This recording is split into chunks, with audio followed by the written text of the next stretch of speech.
চাচার নামই কিন্তু আলী চাচা। তোমার নামটা অবশ্য আমি রাখছি, কাকার নামটা আলী চাচা। আলহামদুলিল্লাহ আমার ভিডিও থেকে কাকার নামটা আলী চাচা। পরিচয় জিজ্ঞা কোন জায়গায়? এই যে বরিশাল বরগুনার ছেলে, ঠিক আছে। এবার বিপিএল এ কাপ নিয়ে নিয়েছে, পুরা ঠেলা আছে। জাপানে আছে।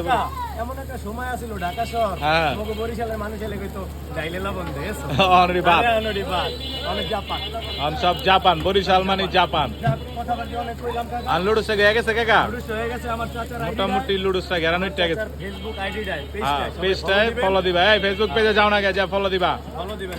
আর এই যারা দেখেন জাহিদ ভাই, জিহাদ ভাই, শাকিল ভাই, আপনাকে ধন্যবাদ যে আপনারা আমার ফেসবুক পেজটা ফলো দিচ্ছেন। যারা যারা আমার বরগুনাবাসী আমার ভিডিওগুলো দেখেন, আর বরিশালে যে ভাই বাজার ভিডিও দেখেন, এই আলী কাকার একটু ফলো দিবেন। ঢাকা কেরানীগঞ্জ আলহামদুলিল্লাহ হয়ে গেছে গা ডাবল ডিম। চাচা আর কাকা তাহলে আমরা রোজার ভিতরে শরবতের ভিডিও করবো ইনশাল্লাহ। শরবত, কারণ রমজান মাসে সবাই রোজা একটু সব কামাইতে হইব, শরবত বেচতে হইলো সবটা কামাইতে হইব। জায়গা আল্লাহ হাফেজ।